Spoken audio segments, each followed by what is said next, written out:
ಶ್ರೇಷ್ಠವಾದಂಥ ಕೆಲಸ. ಅದು IPS IASಗಿಂತ ಒಬ್ಬರಿಗೆ IAS IPS ಎಷ್ಟು ಇಂಪಾರ್ಟೆಂಟು, ಇನ್ನೊಬ್ಬರಿಗೆ ಕ್ಲರ್ಕು ಅಷ್ಟೇ ಇಂಪಾರ್ಟೆಂಟು. ಪ್ರೊಫೆಷನ್ ಕೂಡ ರಾಜಕಾರಣ ಕೂಡ ಒಂದು ವಿಧವಾದಂಥ ವೃತ್ತಿ, ಅದು ಶ್ರೇಷ್ಠವಾದ ವೃತ್ತಿ. ಆ ಶ್ರೇಷ್ಠವಾದಂಥ ವೃತ್ತಿಲಿ ಕೆಲಸ ಮಾಡೋದು ಕೂಡ ನಮ್ಮ ಧರ್ಮ. ಅದು ಒಂದು ಕಡೆ. ಎರಡನೇದು, ಈಗ ನೀವು ಒಂದು ಅರ್ಥ ಮಾಡ್ಕೋಬೇಕು, ಮೊದಲು ರಾಜಕಾರಣಿಗಳಿಗೆ ಸಂಬಳ ಇತ್ತಿಲ್ಲ, ಈಗ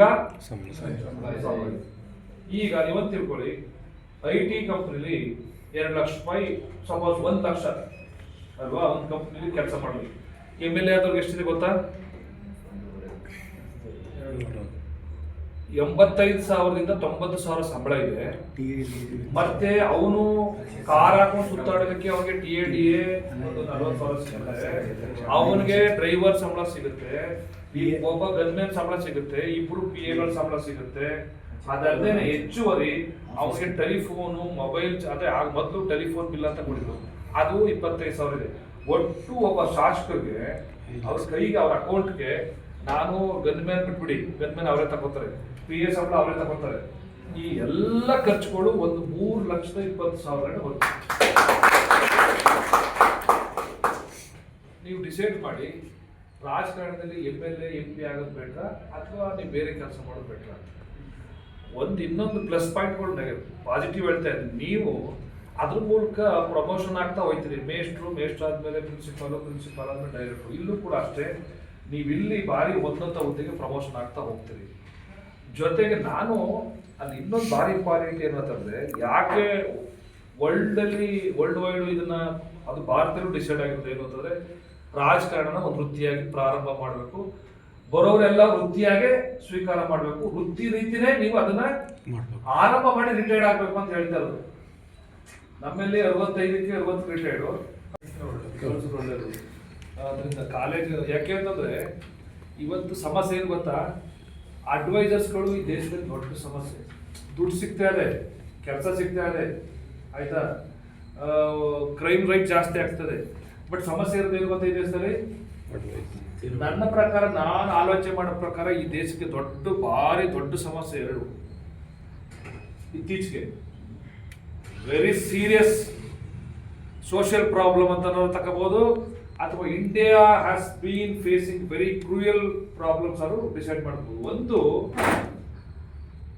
ರೈಟ್ ಮ್ಯಾನ್ಗೆ ರೈಟ್ ಪರ್ಸನ್ ಅಡ್ವೈಸ್ ಮಾಡ್ತಿರೋಂಥದ್ದು ರೈಟ್ ಟೈಮಲ್ಲಿ, ರೈಟ್ ಪ್ಲೇಸ್ನಲ್ಲಿ. ಇನ್ನೊಂದು ದೊಡ್ಡ ಸಮಸ್ಯೆ, ಪೇಷನ್ಸು ಸಂಪೂರ್ಣ ಕಳ್ಕೊಂಡಿರುವಂಥದ್ದು, ಪೇಷನ್ಸ್ ಇದ್ದಿರೋಂಥದ್ದು. ಅಂದ್ರೆ ಮಿನಿಮಮ್ 10 ನಿಮಿಷನೂ ಕೂತ್ಕೊಂಡು ಆಲೋಚನೆ ಮಾಡೋ ಶಕ್ತಿ ಇರೋದು. ಇವೆರಡು ನನಗೆ ಗೊತ್ತಿರೋ ಸೈಂಟಿಫಿಕ್ ಪ್ರಾಬ್ಲಮ್ಸ್. ಏನು ಮಜಣ, do you agree? Yes sir.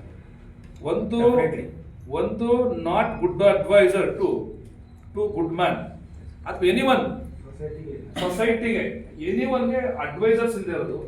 Advisors ಇಲ್ಲದೆ ಇರೋ ಜೊತೆಗೆ ಅಡ್ವೈಸರ್ಸ್ ಇಲ್ಲ, ಓಕೆ, ಅಡ್ವೈಸ್ ಬೇಕು ಅಂತ ಕೇಳೋರು ಕೂಡ ಇಲ್ಲ. ಇದು ಎರಡು ಸಮಸ್ಯೆ, ಉತ್ತರ ದಕ್ಷಿಣ ಎರಡಕ್ಕೂ ಸೇರ್ಕೊಳ್ತದೆ. ಅಡ್ವೈಸರ್ಸು ಇಲ್ಲ, ಕೇಳೋರು ಇಲ್ಲ. ನಿಮ್ಗೆ ಗೊತ್ತಿಲ್ಲ ಅಲ್ವಾ, ಕೇಳಕ್ಕೂ ಟ್ರೈ ಮಾಡೋ. ಈಗ ನನಗೆ ಗೊತ್ತಿಲ್ಲ, ಬಾರಪ್ಪ ನೀನು ಬಂದು ಮಾತಾಡಪ್ಪ ಅಂತ ಹೇಳ್ತೀವಿ, ಅಥವಾ ನೀನು ಏನಾದ್ರು ಇದ್ರೆ ಹೇಳಪ್ಪ ಅಂತ ನಾವು ಕೇಳ್ತೀವಿ. ಅವ್ರು ಅದುವೂ ಇಲ್ಲ. ಇದು ಈ ದೇಶದಲ್ಲಿ ನೀವು ಪ್ರೊಫೆಸರ್ಸ್ಗಳಿದ್ದೀರಿ, ಇದು ಭಾರಿ ದೊಡ್ಡ ಸಮಸ್ಯೆ.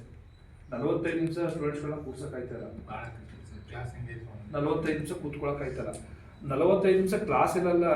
ನೀವು ಒಬ್ಬ ಮನುಷ್ಯ 2 ನಿಮಿಷ ಹೋಗಿ ಕಾಫಿ ಕೂತ್ಕೊಳ್ಳೋಕೆ ಕೂಡ ತಾಳ್ಮೆ ಇಲ್ಲ ಅವ್ರಿಗೆ. 2 ನಿಮಿಷ. ಇದು ಏನಕ್ಕೆ ಈ ದೇಶ ಸಮಸ್ಯೆ ಅಂತಂದ್ರೆ, ಬದ್ಧತೆ ಕ್ಷೀಣ ಆಗ್ತಾ ಇದೆ. ಇದು ನಿಮ್ಗೆ ಗೊತ್ತಿರಬೇಕು. ನಿಮ್ಗೆ ಸುಮ್ಮನೆ ಆಲೋಚನೆ ಮಾಡಿ 2 ನಿಮಿಷ ನಿಮ್ಗೆ ಅನಿಸ್ತಂತೆ, ಒಂದ್ಸಲ ಇದು ಸೀರಿಯಸ್ ಆಗ್ತಾ ಇದೆ. ಮತ್ತೆ ಭಾರಿ ವೇಗವಾಗಿ ಎಲ್ಲ ಬೇಕು ಅಂತ, ಏನು ಸ್ಪೀಡ್ ಆಗಿ ಇನ್ಸ್ಟೆಂಟ್ ಕಾಫಿ, ಬೇಗ ಎಲ್ಲ ಬೇಕು ಅಂತ. ವೆಡ್ನಸ್ಡೇ ಏನಾದ್ರು ಆದ ತಕ್ಷಣ ತಷ್ಟೇಗೆ ಎಲ್ಲ ಸಿಕ್ಬಿಟ್ಟಿರ್ಬೇಕು ಅಂತ. ಇದು ಎಲ್ಲ ಆಗಲ್ಲ. ಇದೆಲ್ಲ ಕನ್ಸಲ್ ಆಗುತ್ತೆ. ಅದಕ್ಕೆ ನಾನು ಜಡ್ಜ್ ಮಾಡಿರೋ ಪ್ರಕಾರ ಇದು ದೊಡ್ಡ ಸಮಸ್ಯೆ ಅಂತ ಹೇಳ್ತೀನಿ. ಈಗ ನಾನು ಹೇಳೋದು, ಎಲ್ಲ ಡಿಸೈಡ್ ಮಾಡಿದ್ದೀರಾ ನೀವೆಲ್ಲ ರಾಜಕಾರಣಕ್ಕೆ ಬರಬೇಕು ಅಂತ.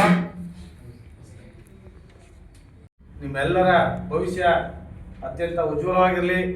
ನೀವೆಲ್ಲರೂ ಭವಿಷ್ಯ ದಿನಗಳಲ್ಲಿ ನಮ್ಮ ಅಧ್ಯಕ್ಷರ ಆಶೀರ್ವಾದದಿಂದ ತಾಲೂಕು ಸದಸ್ಯರಾಗಿ, ಜಿಲ್ಲಾ ಪಂಚಾಯತ್ ಸದಸ್ಯರಾಗಿ, ಅವಕಾಶಗಳು ಬಂದರೆ ತಾವೆಲ್ಲ ಶಾಸಕರುಗಳಾಗಿ ಈ ರಾಜ್ಯವನ್ನ, ಈ ಜಿಲ್ಲೆಯನ್ನ ಮುನ್ನಡೆಸುವಂತ ಬಹುದೊಡ್ಡ ಶಕ್ತಿ ನಿಮ್ದಾಗಲಿ. ಮಾಡ್ಬೋದಾ? ಆ ಕಾರ್ಯಗಾರಕ್ಕೆ ತಾವೆಲ್ಲ ಭಾಗವಹಿಸ್ತೀರಾ? ಇಂದಿನಿಂದ ಈ ಕ್ಷಣದಿಂದ ಕಾಂಗ್ರೆಸ್ನ ಕಟ್ಟಾಳಗಳಾಗಿ ಕೆಲಸ ಮಾಡಕ್ಕೆ ತಮಗೆಲ್ಲ ಸಾಮರ್ಥ್ಯ ಇದೆಯಾ? ಜೋರಾಗಿ ಮೇಲ್ಚಟಿ ಅದನ್ನ ಕೋಟೆಗೆ